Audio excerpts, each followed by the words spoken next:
Chào các bạn. Hôm nay kênh Mẹ Yêu Bé 24 giờ sẽ giới thiệu tới các bạn cách làm món bò sốt vang.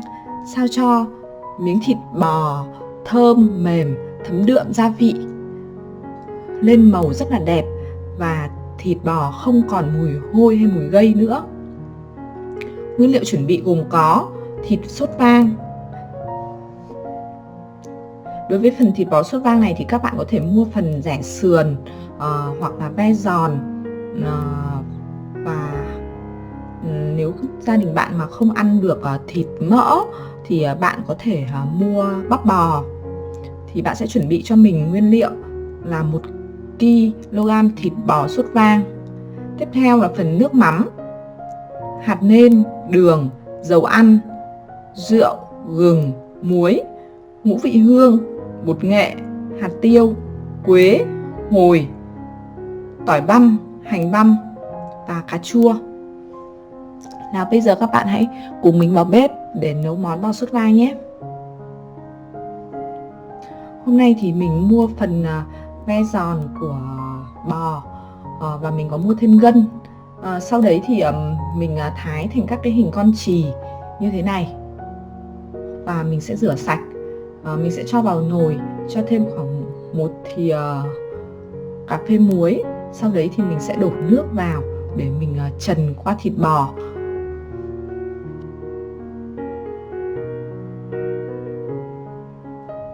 Khi nồi trần thịt bò sôi và nổi váng bọt như thế này thì ta sẽ tiến hành tắt bếp và sẽ đổ ra chậu để rửa sạch.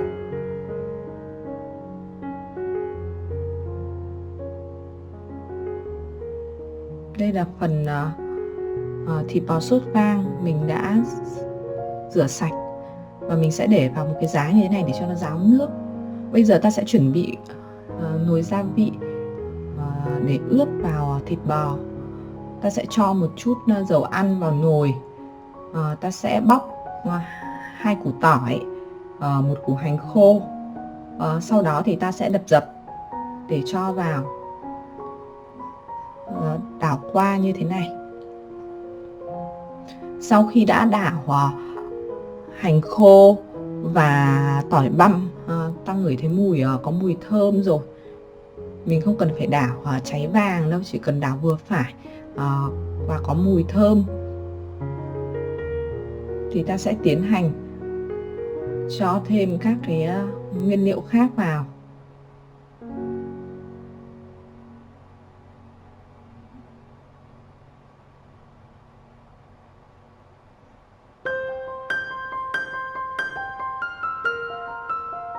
Ta sẽ sử dụng 3 quả cà chua và sẽ thái lát. Thì như nhà mình thì cà chua thì mình không sử dụng hạt nên mình đã bỏ toàn bộ phần hạt đi. Sau đấy thì mình cho cà chua vào đảo lẫn. Sau khi đảo cà chua nhuyễn với cái hỗn hợp mà hành tỏi, mình sẽ cho thịt bò đã để ráo vào trong nồi. Tiếp đến ta sẽ cho khoảng 5g ngũ vị hương,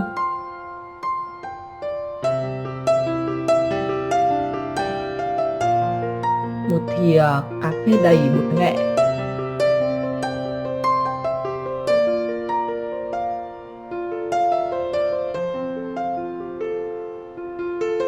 một thìa đường,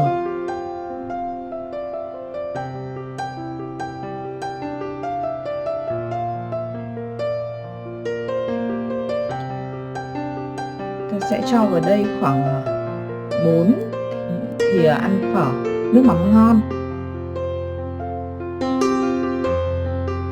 Tiếp đến thì ta sẽ cho 1 thìa hạt nêm.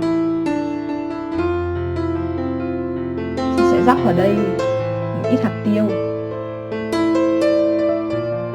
Sau đấy thì ta sẽ thêm vào đây một miếng hồi, một miếng hoa hồi và một miếng quế.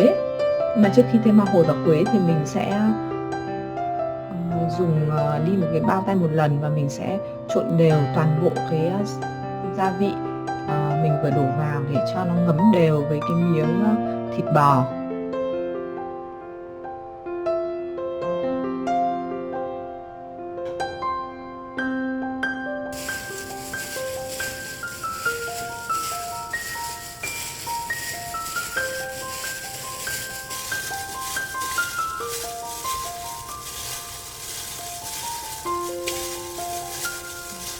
Mình sẽ đảo.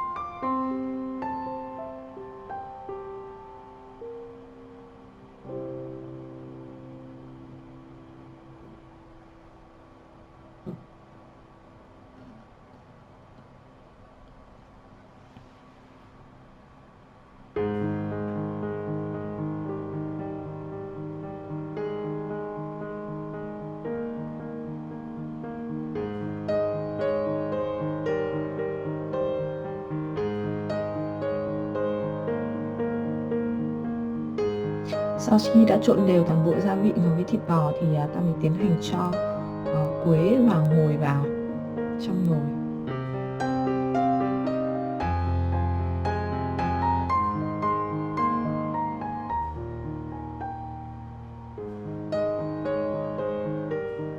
Ta sẽ cho vào đây một củ sả thái nhỏ để tăng thêm hương vị của nồi thịt bò sốt vang.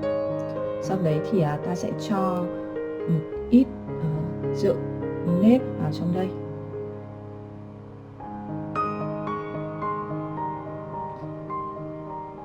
Bây giờ thì ta sẽ sử dụng đũa để đảo đều toàn bộ cái hỗn hợp này để cho miếng thịt bò thấm đượm gia vị. Sau khi đảo đều hỗn hợp và thấm gia vị thì ta sẽ để ướp thịt với gia vị trong vòng khoảng 2 tiếng.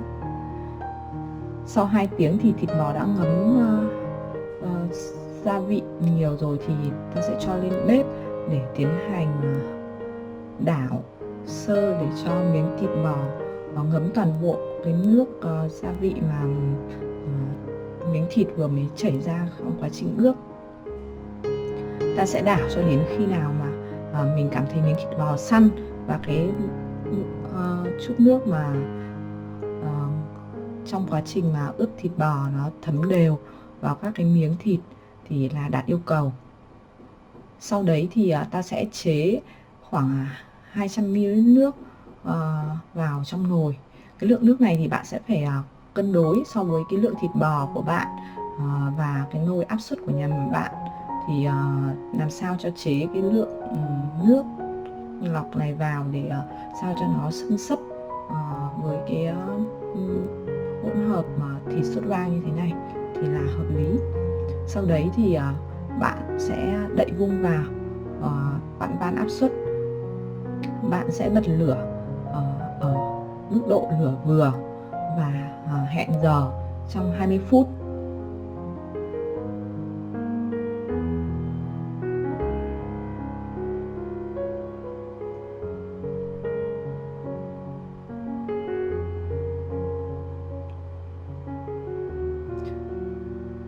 Sau 20 phút thì mình đã có món bò sốt vang như thế này. Đây là sản phẩm của mình.